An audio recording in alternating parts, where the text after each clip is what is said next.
Welcome to this walking workout. This workout is meant to help you improve your confidence when you walk by improving strength, balance, and starting to challenge stamina. I have a very special guest with me today, my grandmother-in-law, who just turned 87. So we're going to be going through 20 different movements. Each movement we're going to do for about 40 seconds. Then we'll have about 20 seconds in between so I can explain the next movement. We are going to go ahead and get started in about 15 seconds. You don't need any equipment, you just need some space. So go ahead and get set. We're going to start with our very first movement by alternating one heel up and then the other in 3, 2, here we go. So all you're doing is just working on your weight shifting by lifting one heel and then the other. Your knee can bend slightly. When it comes to walking, getting comfortable with weight shifting is incredibly important. Now in this instance, both feet are on the floor, but you're starting to work to shift your weight and build confidence side to side. We have about 10 seconds left here.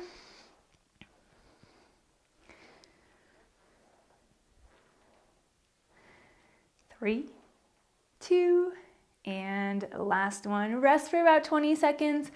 For this next movement, all you're going to do is step one way and then step the other. This is going to be more of a warm-up type movement, so the bigger step you take, the harder this will be. Keep your steps narrower if you need to.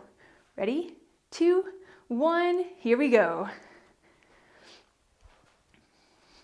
Once you get comfortable with this movement, you can also start to increase the speed.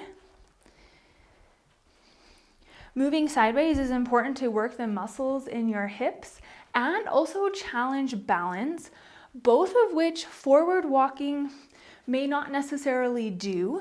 So incorporating some side stepping can be very important to help build support for your entire hip and challenge that balance, especially if you're walking on uneven terrain or concentrating on something else. 3, 2, and rest. Excellent. For this next one, you're going to alternate tapping backwards. You can also step backwards if you don't feel comfortable tapping. Tapping will be the harder variation of this. 3, 2, here we go. So you're alternating tapping back or stepping back. I will show you from the side. Again, the bigger step you take here, the harder this will become. You can also feel free to start increasing the speed once you feel comfortable. Excellent work. We're working the backs of your hips. Again, helpful to support your hip as you're walking. And mixing it up a little bit from forwards walking. 10 seconds. 5, 3, 2, and 1. Excellent work. Now what we're going to do is stand on your right side and you're going to step laterally with your left. Stand on the right, step to the side with your left. Now if you want to, you can add in an arm reach as well to get some movement there. We are going now. Stand on that right and then step to the left.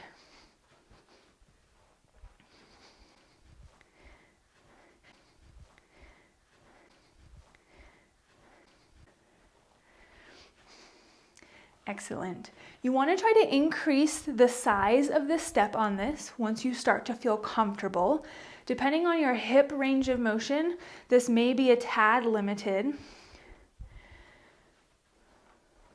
If you're working on the balance of the leg that's not moving. 5. And last one. So now for this next one, you're going to do the same thing, but on the other side. So you're going to stand on the left and then you're going to step. You can add the reach if you want to with the right. 10 seconds before we get started. 5, 3, 2, here we go. Stand on the left and then step and reach with the right. Think about almost pushing off the leg that's stationary. Start to maybe feel the muscles up in your hip, on the side, and then maybe behind your hip. Start to kick in a little bit. Try to keep your knee soft and relaxed. Try not to lock it out. We have 10 seconds here.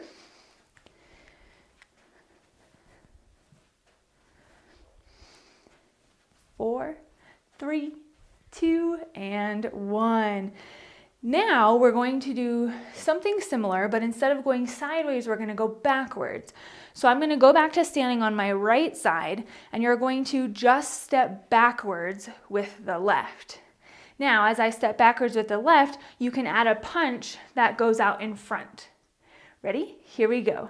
Stand on the right and then step back with the left, adding a punch. Adding in these arm movements is going to bring in a little bit more of your core.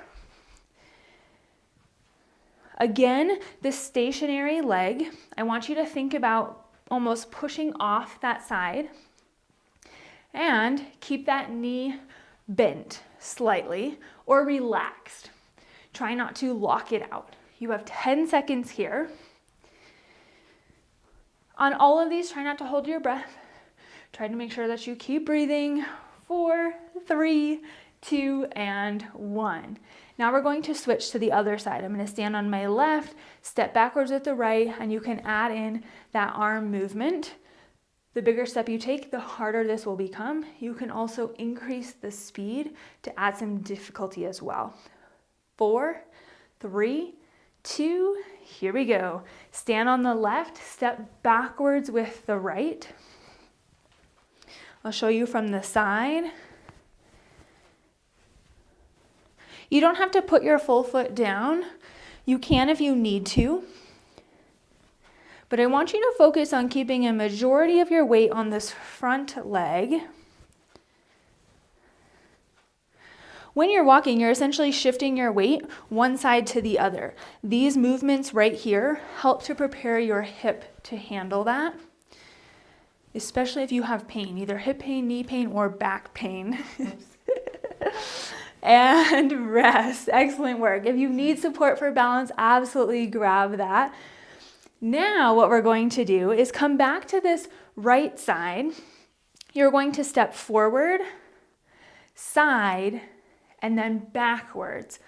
So we're always going to meet in the middle and then step in these directions. Here we go. Step forward, middle, side, middle, back, middle, forward, side, back. Knees are nice and relaxed. Don't lock them out. One thing is you want to try to keep your shoulders in line, meaning you don't want a lot of side to side movement in those shoulders. We have about 10 seconds left here. Excellent work. 3, 2, and last one. Now we're going to the other side. Same exact thing. Stand on the left side. You're going to step forward, sideways, and backwards. 10 seconds before we get started. 3, 2, here we go. Step forwards, middle, side, middle, back, middle. Forwards, middle, back, middle. Yes. The lighter you are on this foot that you're stepping with, the harder this will become. If you need to offload some weight, you can take a bigger step and put more weight, essentially transfer more weight as you're stepping. To make this hardest, you're just tapping. 5 seconds. And rest. Excellent. Now we're going to move into a balance movement. You're going to essentially put one foot in front of the other. So if you're not confident in balance, you can go into the corner of a wall so you have support, or you can grab support from a chair or something stable nearby. One foot in front of the other, and you're going to reach across your body. Here we go.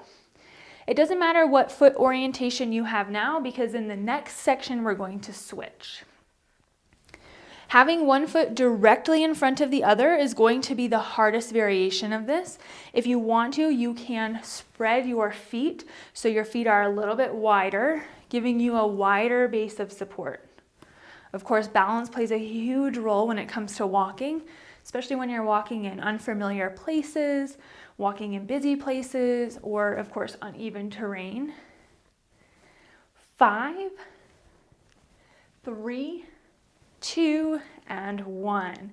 Excellent. So now what you're going to do is just switch your feet. So my right foot was in front. Now I'm going to put my left foot in front. Get set before you start adding any movement. We're going in less than 10 seconds. Same thing. Once you're set, you're going to reach across your body to add in a little bit more of a challenge. Here we go. Reach across. Again, adding in some of these arm movements also helps to bring in a little bit more core as well. The further you reach outside of your base of support, the harder this will become. So essentially, if you were just reaching really close, that's going to become easier. The further you go, the harder it will be. We have about 15 seconds here. Last 10.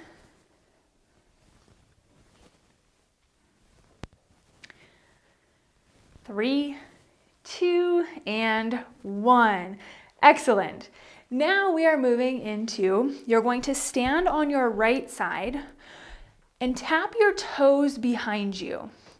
Now what you're going to do is lift that back foot,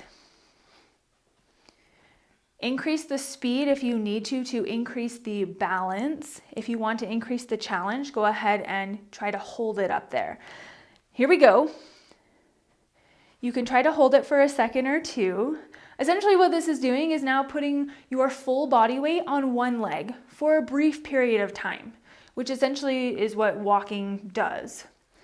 So if you need to go quick or if you need to only just lift it up a little bit, that's one way to make this a little bit easier. You can challenge yourself by holding it for a few seconds. I'll show you from the side. We have about 5 seconds left. And rest. So now we're doing the same thing but the other side. So now you're going to stand on the left and then tap those toes behind and lift that heel up for 40 seconds. We have less than 10 seconds, so you can shake out whatever you need to. 3, 2, here we go. So lift that toe off the ground. Try to bring that heel closer to your bottom. Yes. So as she's doing, you can shift your weight back as you step back to give a little bit more stability. To make this more challenging, you can just take it into a light tap if you're there for single leg balance. Excellent work. 10 seconds. Balance is also a great core workout as well because you have to keep everything stable to keep yourself upright and rest. Okay, now we're going back to standing on the right side, but this time you're going to take a big step forward and then a big step backwards, all in a continuous motion. We're going to go in 5 seconds, so make sure you have a little bit of space. 3, 2, here we go. So I'm going to step forwards and then step backwards. Trying not to stop in the middle. Yes. But of course, if you need to, stopping in the middle is going to make this easier. But if you think about taking big steps when you walk, we want this continuous motion. This is also challenging balance as well. Balance is required if you want to start taking bigger steps instead of taking smaller ones. Keep the knee soft and relaxed. And stop. Same thing, other side. So now you're standing on that left, stepping forwards and then backwards. Now the bigger step you take, the harder this will be on both your range of motion and the balance portion. 5 seconds. 3, 2, here we go. So stand on the left and then you're stepping forwards and back all in one motion. Yes. This is one of my favorite movements because it really helps to work on shifting your weight because you're on one foot for a brief period of time. Helps to gain more confidence taking bigger steps. One of the things that happens when you're hesitant about walking or hesitant about balance is you start to take smaller steps, maybe sometimes even just shuffling forwards. So starting to gain the confidence here can be very helpful. 3, 2, and 1. Now we're going to do an alternating standing mountain climber. So essentially this is a march and a reach alternating, but you're doing opposite arm, opposite leg, opposite arm, opposite leg. 3, 2, here we go. Opposite arm, opposite leg. Yes. Working on coordination a little bit as well. The higher you lift, the harder this will be because you'll spend more time on one side. If you have pain lifting up your leg, you can bring back that heel lift that we were doing, or just lift your leg off the ground slightly. If you're feeling ambitious today, try to lift your leg so it's parallel with the floor. 10 seconds. March and reach. 3, 2, and 1. All right. Now we're going to alternate side stepping. So I'm going to step with my left, reach with my left, step with my right, reach with my right. So it's a step and a diagonal reach. We will start by stepping out to the right. Here we go. Step out and reach. Yes, step out and reach. Now we're getting into some of the alternating movements, which forces you to be able to quickly shift your weight side to side. Another thing that's very important for walking. If you find yourself hesitant here, maybe slowing down compared to some of the other movements, practicing shifting your weight side to side or quickly shifting your weight can help to really improve your walking. 5, 4, 3, 2, and 1. We have 3 movements left. Now these are going to be a little bit more of a cool down. So this first one, you're just going to lift your toes off the ground. Now, if you need to, you can lean up against a wall and do it, or you can just hold on to something and lift your toes that way. But we're just going to lift the toes off the floor. Go ahead and start. Yes. Even if you can just lift them a little bit, essentially what we're trying to do is activate your shin muscle. Your shin muscle is important as you're walking to help lift your foot up. So if you feel your foot dragging sometimes, this could be a reason why, some weakness there. It is a hard movement though, and does challenge balance because now you're kind of swaying side or forwards and backwards. 3, 2, and 1. All right. Now the next one, we're going to essentially now do the opposite. Now you're going to lift your heels. Now, again, if you want to hold on to something to get a little bit more height, you can. If you want to challenge balance, you can go freely, but please make sure you have something for support. Here we go. Try to lift your heels now. Now, lifting your heels is also important to gain this strength because as you're walking, you're pushing off with your calf muscles, the muscles in the backs of your lower legs. So you want to make sure that those are working as well. We have about 15 seconds before we round out with our final movement. Excellent work. 10 seconds. 3, 2, and 1. Last movement is actually the movement we started with. And we're simply just shifting weight, lifting one heel and then the other. We're going to go in about 10 seconds. And for this one, I want you to try to control your breathing. If you found your heart rate elevated, try to take some deep breaths through this movement as we finish out. And go ahead. Last 40 seconds. Both sets of toes are staying on the floor, but you're essentially just lifting one heel and then the other. Excellent. Focus on your breathing. As you lift one heel and then the other, those knees are going to bend slightly. And you want to try to keep your chest level. So try not to have a lot of side to side motion with this. 5, 3, 2, and 1. Excellent. Okay, if you enjoyed this workout and are looking for more, I do have a free 4-day Jumpstart Your Arthritis Adventure Challenge that will give you 4 follow-along workouts very similar to this to help show you how to increase strength, balance, and confidence without flaring up joint pain. Thank you so much for joining us, and I hope that you enjoyed this. I hope that you feel good. Make sure you hit that red subscribe button for more workouts and arthritis tips and tricks coming your way. Thank you so much for joining us and being our special guest. Thank you so much. Have a good one.